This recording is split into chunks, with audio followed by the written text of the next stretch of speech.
আর দেখো আমি সর্ষের তেল 4 চামচের মতো দিয়েছিলাম। তো এখন দেখো আমি এইভাবে লম্বা করে কাটা বেগুন দিয়ে দিচ্ছি।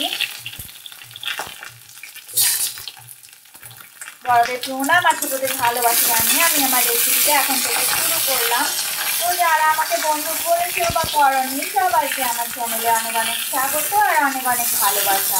তো দেখো আমি মিডিয়াম ফ্লেমে রেখে বেগুনগুলো এইভাবে লম্বা করে কেটে নিয়েছি আর মিডিয়াম ফ্লেমে রেখে আমি ভালো করে ভাজা করে নিচ্ছি।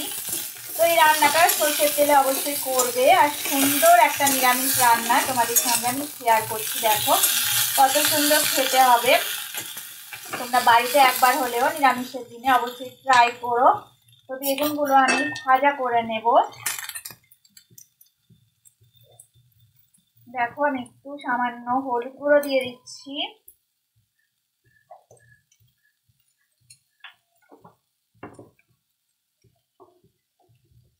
আর দেখো আমি একটু পরিমাণ মতো নুন দিয়ে দিচ্ছি।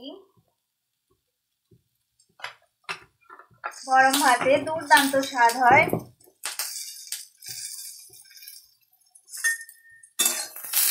দেখো আমি মিডিয়াম ফ্লেমে রেখে বেগুনগুলো ভাজা করে নেব আর একটু আমি দেখো হালকা করে ঢাকা দিয়ে রাখবো 5 মিনিটের জন্য।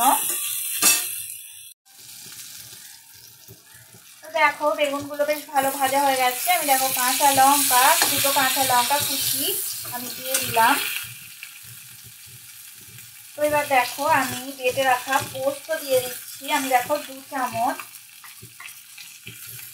চামচ পোস্ত দিলাম। আর দেখো আমি 2 চামচ সর্ষে বাটা দিচ্ছি। দেখো এটা কালো সর্ষে বাটা। তো দেখো পরিমাণ মতো দিয়ে দিলাম আর সামান্য একটু দেখো জিরে বাটা দিলাম। তো এটা ভালো করে একটু আমি নাড়াচাড়া করে নেব। আমি মিডিয়াম ফ্লেমে করেই রেখে দিয়েছি। 2 মিনিট একটু নাড়াচাড়া করে নেব। তারপর আমি দেখো পরিমাণ মতো জল দিয়ে দেব।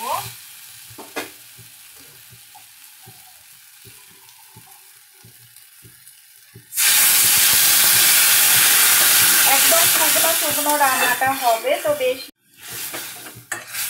তো দেখো এবারে আমি সামান্য একটু চিনি দিয়ে গ্যাসের ফ্লেমটা মিডিয়ামে করে রাখবো।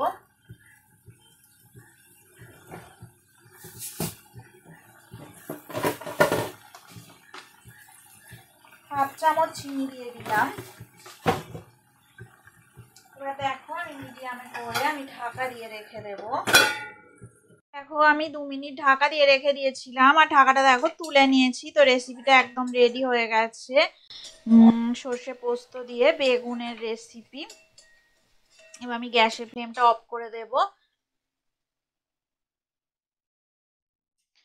সর্ষে পোস্ত বেগুনের রেসিপি তোমাদের যদি ভালো লেগে থাকে অবশ্যই লাইক দেবে, শেয়ার করবে আর কমেন্ট করে আমাকে জানাবে তোমাদের কেমন লাগলো।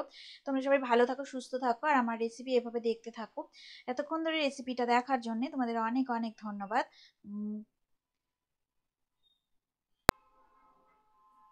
আজকের মতো টাটা। পরে আবার নতুন রেসিপি নিয়ে তোমাদের সঙ্গে আবার দেখা হবে। আর যারা পুরনো বন্ধু আছো তাদের অনেক অনেক ধন্যবাদ আমাকে এগিয়ে নিয়ে যাওয়ার জন্য। আর নতুন যারা বন্ধু আছো তারা আমার চ্যানেলটাকে সাবস্ক্রাইব করে আমার পাশে থাকবে।